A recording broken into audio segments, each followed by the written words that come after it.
In Nanling City, within a small fishing village. Xiao Lang, wait a moment. I'll go grab a phone for you. Ming Lang thanked the ant from next door, though his heart was in turmoil, almost fuming with frustration. As a dignified PhD in electronic engineering, he had died in an experiment caused by a student and ended up transmigrating into this world teeming with supernatural abilities. To make matters worse, his new family was so poor that they didn't even own a single electronic device. And today, of all days, was the release of the college entrance exam results. Like a headless chicken, he ran through the entire village and finally borrowed a phone from the neighbor. Here, take the phone. Hearing her voice, Ming Lang jumped up immediately. But when he saw the flip phone knockoff, despair nearly poured out of him. I'm trying to check my results online. What is this? Though his heart was crumbling, Ming Lang still took the phone, calmed himself down, and quickly dialed a number. Hello, Teacher Chen? There's no internet connection at my place. Could you help me check my written exam score? On the other end of the line, a gruff and impatient male voice responded, with your scores? Added together, they're probably not even as high as my blood pressure. What's there to check? Just wait until tomorrow during the supernatural ability tests and come to the school to check. I don't have time for this. The call abruptly ended, leaving Ming Lang bitter and helpless once more. In this world, supernatural abilities reign supreme, rendering his former knowledge useless. At school, students with high academic achievements but no family lineage of supernatural abilities were akin to pitiable nerds. The original owner of this body was one of those academic failures. Luckily, Ming Lang had transmigrated 6 months before the college entrance exams. He had hoped to change his fate through this test, but who would have thought his scores wouldn't even warrant his teacher's attention? Xiao Lang, how did it go? Didn't do well, huh? The concerned voice of the neighbor brought a slight warmth to his heart, but her following words hit him like a sledgehammer. It's okay if you didn't do well. There's still the supernatural ability test, isn't there? What if you awaken something powerful? You could still get into a good university. Look at Taiju from the end of the village. His grades were only slightly better than yours, but he awakened a D-level harpoon ability and catches fish faster than a group of old women combined. Ming Lang returned the phone to the neighbor and silently prayed, "Thank you for your kind words." Then, he hurried back home. When he got home, his father wasn't back yet. Lying on the bed, Ming Lang pondered over what karma had led to his current predicament. The conclusion of the college entrance exams meant he had 3 choices: awaken an extraordinary ability and soar to greatness, rely on exceptional exam scores to secure a job in a governmental department, eking out a living, or, if neither worked, return home and join the village women in fishing. As he mulled over his options, a pungent fishy smell wafted in. Ming Lang stood up to see his father walking in, boots dragging, carrying a plastic bag. Here you go, son. The exam results are out today, right? Check how you did. Ming Lang took the plastic bag and was astonished to find a brand new smartphone inside, the most expensive model. After confirming it wasn't a fake, he suspiciously eyed his father. Dad, did you make some shady deal with those women in the village? How could you afford this? Ming Zilin smacked him on the head and grunted, "Just check your scores." Why so much nonsense? Setting aside his father's questionable lifestyle, Ming Lang inserted the SIM card and quickly logged onto the results page. Your exam performance has reached the knowledge pinnacle standard. Your score cannot be determined. Joy filled Ming Lang's heart. His extraordinary memory hadn't vanished after transmigrating. In just 6 months, he had memorized all the high school material. More importantly, he had no intention of ending up like his father, spending every day playing with a group of old ladies. Seeing the words on the screen, Ming Zilin rubbed his eyes in disbelief and laughed with delight. Good job, son. You've hit the knowledge pinnacle. Tell me, which national department do you want to join? I'll buy a house there right away. Dad, we're already so poor. Stop bragging. Buying a house? You'd need to crawl into how many old women's beds to afford that? Ming Zilin froze for a moment. Who told you we're poor? Ming Lang glanced around at the old furniture in the house and felt a wave of helplessness. Do I even need to ask? You used to say you loved the smell of the sea, didn't you? That's why I moved us here. And this furniture? They're antiques, kid. That bed you're lying on? It was once slept on by an ancient empress. Ming Lang stared at his father, bewildered. So, I'm a rich second generation? Then why didn't you tell me? You never asked. No wonder those women in the village kept flocking to his father. It wasn't just for his looks, after all. If that's the case, even if he didn't awaken a supernatural ability tomorrow, with a little money from his father, he could probably secure a spot in a familiar research department and live comfortably. Ming Lang secretly rejoiced at the thought, finally seeing an escape from the dull life in the village. Excited, he happily started playing with his phone, completely ignoring his father's gaze, which seemed to say, "What an idiot." The next day, Ming Lang walked to school with a spring in his step, as though every stride was brimming with energy. His back was as straight as an iron rod, prompting even the school's gatekeeper to glance at him with approval. Upon entering the classroom, he noticed all his classmates gathered in the front, surrounding a handsome boy. No one paid any attention to Ming Lang's quiet entrance. He didn't mind. One day, he thought, they'll all see how amazing I am. Soon, Teacher Chen waddled into the room, his large belly making him look even more imposing. He broke the classroom's buzzing chatter. Everyone, after recording your written exam scores, head to the field for the supernatural ability tests. As soon as he finished speaking, Ming Lang slowly raised his hand, brimming with anticipation. Teacher, what if I can't find my exam score? The room fell silent. All heads turned toward him, their gazes like spotlights pinning him down. When they saw it was Ming Lang, the room erupted in laughter. Who's trying to sound impressive? Oh, it's the class's top scorer, one classmate teased. Top scorer, all right, if you're counting from the bottom. Maybe the system thought his score was too low to bother recording, another added with a laugh. From the front row, the handsome boy, Lu Mian, glanced at Ming Lang with a flicker of disdain. He deliberately spoke loudly, TCH, desperate for attention. Teacher Chen, visibly annoyed by the commotion, silenced the laughter. It doesn't matter if you've checked or not. Don't waste everyone's time. With that, he led the students who had recorded their scores out of the classroom. Before leaving, Lu Mian made a throat-slitting gesture toward Ming Lang, as if declaring his inevitable downfall. Ming Lang rubbed his nose, sneered quietly, and followed behind, his heart filled with defiance. At this moment, the playground was already packed with people. 7 or 8 ability testing stations had begun operating, and cheers and wails alternated, creating a lively and bustling scene. Hey, did you hear? Just now, a guy from Class 4 awakened a B-level spring ability, a student exclaimed excitedly. So what? If it's not A-level or above, he won't even stand a chance at Imperial Capital University, another student replied coldly. Ming Lang listened to the chatter among the crowd, his brows furrowing slightly. In his heart, he thought to himself that of course, he wanted to awaken a top-tier ability. After all, Imperial Capital University was the equivalent of Tsinghua or Peking University in his previous life. Getting admitted there would make jobs in functional departments seem trivial in comparison. Students from Class 6, please come here for testing. The teacher's directive echoed, and Ming Lang's class began moving toward a mirror. Whenever a student approached, the mirror would display a different image, sometimes flowers and plants, sometimes weapons, or even a dazzling burst of elemental energy. At this moment, from afar, an elderly man hurriedly approached with the principal accompanying him. They quickly walked over to the front of Class 6. When Teacher Chen saw the elderly man's appearance, her eyes sparkled with excitement. She whispered to Lu Mian, "That's Professor Hu from Imperial Capital University. Their college is the top-ranking one in the entire school. If you're lucky enough to be chosen by him, you can skip the trials and directly become a student there. Even I would get promoted to a senior teacher." Teacher Chen swiftly walked up to the elderly man, bowed respectfully, and said, "Professor Hu, are you here to select students? There's a student in my class named Lu Mian who scored 675 points on the written exam and comes from a family with an excellent ability bloodline." Professor Hu nodded indifferently, his gaze sweeping across the students in Class 6 before suddenly stopping. His eyes sharpened as he asked, "Is there a student named Ming Lang in your class?" Hearing Professor Hu's inquiry, Teacher Chen was momentarily stunned. Her heart instantly surged with excitement as she suddenly recalled Ming Lang's earlier question. Yes, Ming Lang is right there. Following Teacher Chen's pointed direction, Professor Hu saw a slender figure. Although his appearance was unremarkable, his eyes were bright and full of spirit. After confirming the photo on his phone, Professor Hu shouted, "That's him," and quickly strode toward Ming Lang. At this moment, Ming Lang was observing the awakening situations of his other classmates when he suddenly felt someone approach him. Turning his head, he saw an elderly professor with a head full of white hair staring at him eagerly. Startled, he hurriedly clutched his clothes and asked, "What are you doing?" "I'm just an ordinary guy." Professor Hu ignored Ming Lang's impolite response. Grabbing his arm excitedly, he said urgently, "Student Ming, I am Professor Hu from Imperial Capital University. Your written exam score meets our Academy's standards perfectly. I am officially inviting you to join our Ability Combat Academy at Imperial Capital University. Even if you awaken the weakest skill, our academy will still admit you." Ming Lang understood the professor's intentions and slowly released his grip on his clothes. Of course, he knew what Professor Hu meant. As someone with a PhD, he had aced every subject on the exam. Moreover, he had written the most complex electronic engineering formulas at the end of each test paper. With the knowledge he had accumulated after transmigrating, he was certain these formulas didn't exist in this world. they could significantly advance Longwa's development. The surrounding students, hearing Professor Hu's solemn promise, erupted in astonishment. What kind of luck does this guy have to get a guaranteed spot at Imperial Capital University? Could he be a hidden genius? Nonsense. He must have cheated. And without an ability, he's still useless trash. The noisy chatter reached Lu Mian's ears, and his face instantly darkened. Everything at this school should have revolved around him, yet now this country bumpkin was stealing his spotlight. Ming Lang naturally noticed the hostile glare from Lu Mian. Throughout their 3 years in high school, Lu Mian, a scion of a powerful family, often bossed him around, bullying him in private and mocking him openly. But today was different. I've risen now, Ming Lang thought. I'm a rich second-generation kid, and I scored full marks on the college entrance exam. Rolling his eyes, Ming Lang feigned an innocent expression, pointed at Lu Mian, and said, "What about him?" At this moment, Teacher Chen became even more excited. Ming Lang hadn't forgotten his classmate. She immediately said, "Professor Hu, this is the Lu Mian I mentioned earlier. He's also very outstanding." Professor Hu glanced at Lu Mian and said indifferently, "Him? That depends on his results. But if you insist, we could make an exception and admit him." An exception? Lu Mian's eyelid twitched as anger boiled within him. A genius like him being treated as a charity case who needed to cling to someone else to get into school? He retorted furiously, "Humph, no need. I'll prove my worth with my ability and get into Imperial Capital University on my own." With that, Lu Mian shoved past the students in front of him and walked straight to the mirror. Taking a deep breath, he placed his hand on the mirror. As ripples spread across its surface, dazzling golden light burst forth, accompanied by the sound of rushing water. The entire playground erupted in an uproar. S-level. The crowd exploded. Nanling High hadn't seen an S-level ability in 2 years. Professor Hu immediately left Ming Lang behind and hurried to Lu Mian, exclaiming, "Water element S-level. The top-tier control warrior for future battlefields. I apologize for my earlier remarks. Please, you must join our Ability Combat Academy at Imperial Capital University." Staring at Lu Mian in front of the mirror, visibly glowing with pride, Professor Hu couldn't help but regret his earlier words. A student with full marks and mysterious formulas, or a water element S-level combatant with limitless potential? The choice was obvious. The crowd once again gathered around Lu Mian, while Ming Lang's expression turned slightly dejected. In this world, knowledge was far less valued than abilities. He sighed, but just then, Lu Mian pushed through the crowd and arrogantly walked up to him. "Professor Hu, this guy isn't my friend, but I'm willing to take him along as a package deal. I think I could use a book boy." Professor Hu followed and, somewhat awkwardly, said to Ming Lang, "Student Ming, don't worry, my previous promise to you still stands. However, I have a small request. Could you accompany Student Lu to class for a few days?" Ming Lang stared at the old man in disbelief, wondering what kind of absurdity this was. A moment ago, he found Professor Hu endearing, but now he seemed worse than the nosy busybodies from the village. Just then, a coquettish female voice called out from the edge of the crowd, instantly drawing everyone's attention. "He hasn't even tested his ability yet. How can you be so sure he's less talented than that guy?" A gap suddenly opened in the crowd, as if parted by an invisible force. A stunning woman with a curvaceous figure, wearing glasses, a cigarette dangling from her lips, and long leather boots stomping the ground, strode forward with an imposing air. Her arrival was like a whirlwind, instantly stirring the hearts of everyone present. "Bai Xian, what's an idle loafer like you doing here, causing trouble?" Professor Hu's face darkened as soon as he saw her, his anger flaring up as though he might explode at any moment. Bai Xian, however, paid no heed to his fury. She swayed her hips as she elegantly stood before Ming Lang, exhaling a smoke ring. With a flirtatious smile, she said, "Little brother, your eyes are so beautiful. Big sister likes them. Come with me." She immediately turned, flashing a provocative smile at Professor Hu. "What's the matter? Our Academy of Advanced Research is opening a new supernatural abilities class this year. As the head of the department, I'm personally recruiting students. Is there a problem?" Professor Hu's expression grew even darker. He shot her a glare before turning to Ming Lang with a frosty tone. "Have you thought this through? That woman's department is nothing but a fringe group in this school. Going there will do you no good." From behind Bai Xian, Ming Lang peeked out and asked resolutely, "If I join the Supernatural Combat Academy, will I receive the same treatment as Lu Mian?" Professor Hu's face twisted even further with displeasure at Bai Xian's interference. He snapped impatiently, "That depends on the results of your ability test." Inwardly, Ming Lang cursed at him. What a snob! Just now, I was his precious gem, but he's already been swept away by someone new. Glancing at Bai Xian, who was still puffing on her cigarette, Ming Lang spoke softly, I think I have my own judgment. Let's proceed with the ability test first. With that, he took a deep breath and slowly walked toward the mirror, silently preparing himself to face his destiny. At this moment, all of his classmates had their eyes fixed on Ming Lang and Lu Mian, the tension in the air palpable. Hey, if Ming Lang also awakens an S-class ability, who do you think he'll choose? One student whispered. How many S-class abilities do you think there are? Even Emperor Capital University barely gets 10 S-class students a year. Him, dream on, another retorted sarcastically. Even Bai Xian was watching Ming Lang's back with keen interest, pondering what potential this student might hold. Standing beside Professor Hu, Bai Xian chuckled lightly. Old Hu, what if this kid really awakens an S-class ability? How will you face him then? Professor Hu waved his hand dismissively, his disdain evident. The sweet aroma of Bai Xian's cigarette smoke made him a bit dizzy.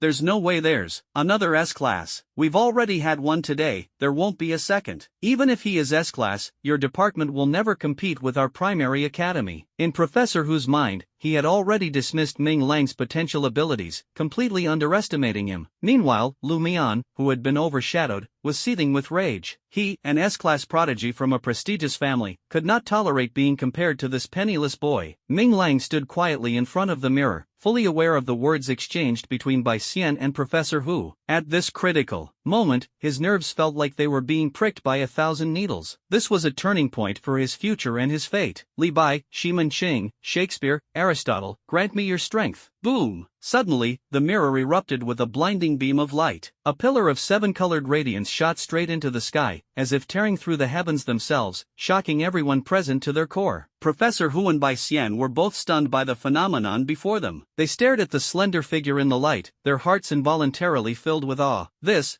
is SSS class. Everyone on the field was captivated by the 7-colored spectacle, and the entire campus fell into a deathly silence. Thud! The clipboard in the testing officer's hand slipped to the ground, breaking the silence and snapping everyone out of their shock. Like two streaks of light, Bai Xian and Professor Hu dashed to Ming Lang's side, each grabbing one of his arms. Bai Xian, your department doesn't have the resources to train him. Don't ruin his future. Shut up. I'll call right now. I'll sell everything if I have to, but I'll make sure he becomes the #1 war god in Dragon Nation. The energy radiating from the two of them was so intense that Ming Lang, caught in the middle, could barely breathe. Noticing his discomfort, Bai Xian quickly withdrew her energy. Ming Lang stumbled and fell to the ground, dragged down by Professor Hu. Ha ha, Ming Lang. You see, this woman doesn't have what it takes to handle you. Professor Hu clutched Ming Lang's arm tightly, laughing uncontrollably, his earlier composure nowhere to be seen. Ming Lang tried to break free several times but couldn't escape the old man's grip. Helplessly, he asked, I'll ask again, will I get the same treatment as him? Following Ming Lang's gesture, Professor Hu glanced at Lu Mian, who was still frozen in shock. Excitedly, he replied, of course not. Your treatment will be far better than his. No, your treatment will be the best in Emperor Capital University's history. Whatever you want, the Supernatural Combat Academy will provide it. 2 years, no, 1 year. In 1 year, we'll make you Dragon Nation's top war god. And for the Academy's exchange battle later this year, you'll be the first freshman in history to compete. Speaking with such fervor, Professor Hu spat everywhere, and a rainbow gleamed in the sunlight. Disgusted, Ming Lang wiped his face and slowly turned to Bai Xian. Seeing Ming Lang look at her, Bai Xian straightened up and said earnestly, Ming Lang, to be honest, our academic research institute doesn't have the same resources as the Combat Academy, but I promise you, I'll do everything in my power to cultivate you. Looking into Bai Xian's sincere eyes, Ming Lang hesitated. The Supernatural Combat Academy was the best in the capital, offering unmatched training resources, but that old man was insufferable. The Academic Research Institute, on the other hand, seemed undervalued by Emperor Capital University, yet its director had a pleasing temperament. As Ming Lang wrestled with his decision, Lu Mian suddenly spoke with a strange expression. Aren't you too curious about his ability? Only then did the two remember that, overwhelmed by the earlier spectacle, they hadn't checked what ability Ming Lang had awakened. Looking up, they saw a book floating in the mirror, with a gear etched onto its cover. Seeing this, Professor Hu quietly released Ming Lang's arm, putting some distance between them. What was that? Ming Lang stared at the mirror, puzzled. Seriously? I spent my last life doing academic research, and now this? Suddenly, he noticed Bai Xian and Professor Hu looking at him with peculiar expressions. It's over. It had to be a useless ability. Ming Lang sighed, slowly rising to his feet. Professor Hu awkwardly glanced at Ming Lang and stammered, Ming Lang, I might have been a bit overzealous earlier, but don't worry, your treatment will still match Lumian's. As for the exchange battle, well, Ming Lang shot him a disdainful look. This old geezer's at it again. On the side, Bai Xian hesitated slightly, then softly said, Ming Lang, your ability is quite unique. It's called technological pioneer. How should I put this? The most important aspect of this ability is, it burns money. I'm afraid even if our two academies combined resources, we wouldn't be able to keep up with the consumption of this ability. Ming Lang glanced suspiciously at Professor Hu behind him. The expression on the professor's face clearly confirmed the truth of her words. Lumian's voice rang out again, this time laced with schadenfreude. To put it bluntly, it's a useless ability. Who would waste money on such a worthless loser? The surrounding students, hearing the conversation, erupted into another round of chatter. Ah, so that's how it is. I thought our Nanling High was about to produce a war god. War god? Didn't you hear them? It's a money burner. Where would a broke guy like Ming Lang even get the money? Such a waste of an SSS-level talent. Listening to the murmurs around him, Ming Lang began cursing in his heart. You bunch of mortals, do you not know today my persona is? That of a rich second-generation heir? My father is the kind of guy who doesn't need to cozy up to women to buy me a new phone, okay? Bai Xian noticed the strange expression on Ming Lang's face and assumed he was feeling down. Unable to help herself, she said, Ming Lang, don't be too disheartened. This place specializes in studying abilities. Maybe one day, we'll figure out a way to enhance yours. Ming Lang gave Bai Xian a grateful look. This woman was quite to his liking. Enhance it, my ass. Apart from burning money, it's just burning more money. A useless talent paired with a useless ability, what a perfect match. Ming Lang shot a cold glance at Lumian beside him before turning his gaze to Professor Hu. He understood that the professor didn't want to offend a promising student because of his so-called useless ability. Just then, a deafening roar echoed through the air above the field. Everyone looked up to see an incredibly massive airship slowly flying overhead. On the airship, 4 enormous characters were boldly emblazoned, Ming Corporation. Holy crap, isn't that the Ming Corporation's airship? Why is it flying over here? One student exclaimed. Geez, rumor has it the Ming Corporation owns shares in every company in the Dragon Nation. They're as rich as a country, another chimed in. Ming Corporation? Ming? The murmuring crowd immediately turned their eyes toward Ming Lang in unison. This left Ming Lang momentarily stunned, his face blank as he stared at the airship above. Although he had long known he was a rich, second-generation heir, looking at his useless father, he had never been able to associate himself with a top-tier corporation. Amid the crowd's growing discussion, an authoritative voice suddenly boomed from the airship. Son, are you done with the tests yet? I've bought properties in every city across the nation. You can work wherever you like. Hearing that familiar voice, Ming Lang felt a surge of joy in his heart. He thought, no doubt about it, I really am a top-tier rich second-generation heir. At this moment, even Professor Hu noticed the significant connection between Ming Lang and the Ming Corporation. Smiling, he began to address him, Ming Lang. Before he could finish his sentence, Ming Lang slapped the old man aside and roared, Get lost. I've tolerated you long enough. You're just like a goddamn drum, making noise whenever someone knocks on you. You dare hit Professor Hu? Aren't you afraid of retaliation from the Ability Combat Academy? Lumian quickly stepped forward. Knowing the Ming Corporation was not to be trifled with, he tried to use the name of the Imperial University to show his allegiance. Ming Lang shot him a sideways glance, making a throat-slitting gesture. Ability Combat Academy? Only a dog would go there. My family is loaded, what do I have to fear? Bai Xian promptly stood by Ming Lang's side, lighting a cigarette and laughing coquettishly. Ming Lang, need a hand? Ming Lang flashed her a dazzling smile. I'd prefer if you called me little brother, he replied, taking the opportunity to kick Lumian in the crotch. Ah! A blood-curdling scream rang out, and all the men present instinctively clenched their thighs. A singular thought crossed their minds. This guy isn't broke, he's a rich second-generation heir. He's not a nobody, he's the crotch kicker. The excruciating pain coursed through Lumian's body, twisting his handsome face into a grotesque grimace as he gritted his teeth in fury. How dare you kick me? I'll have my dad kill you. Ming Lang nonchalantly picked his ear and, with another kick to Lumian's groin, sneered, You're comparing dads? My dad is as rich as a nation. Go on, try killing me. That's what you get for running your mouth, for ordering me around, for bullying me. A sense of unprecedented satisfaction surged through Ming Lang as he poured 3 years of pent-up frustration onto Lumian. Minutes later, he dragged the now footprint-covered Lumian over to Teacher Chen, deliberately raising his voice as he said, Teacher, thank you for teaching me how to fight. I never thought I'd actually use it today. I'll definitely come back to visit you in the future. Teacher Chen stared dumbfounded at the beaten Lumian before him. Just as he was about to explain, several of Lumian's family members surrounded him. Watching Professor Hu hurriedly tend to Lumian's injuries, breeze. Bai Xian's eyes glinted slyly. She chuckled seductively, Professor Hu. Thank you for picking such a student for me, I'm very satisfied. See you at the Academy Exchange Battle next semester. Then, under the watchful eyes of the entire school, the two boarded the airship gondola. Inside, Ming Lang repeatedly tried the methods Bai Xian had described, attempting to connect with his ability. Suddenly, a deep, magnetic male voice echoed in his mind, Hello, sir. At your service, always. Hearing the voice, Ming Lang's brain short-circuited. After a long pause, he stammered, Wah, Jarvis? Jarvis? Who's that? Bai Xian turned away from the scenery she had been admiring, her hair dancing lightly in the breeze as she looked at Ming Lang. The faint scent of nicotine from her cigarette mixed with the fresh air, leaving this two-lifetime virgin momentarily dazed. And nothing, Ming Lang hurriedly replied, turning his head away shyly. Bai Xian smirked, her lips curling playfully. Little brother, you're not being honest. With that, she leaned in close, her delicate face almost touching his nose. The sweet, smoky scent of her breath made Ming Lang's ears turn bright red as he silently recited passages from the Tao Te Ching in his heart. Damn woman, are you trying to provoke me? Even so, I absolutely won't tell you who Jarvis is. After all, Marvel doesn't even exist in this world.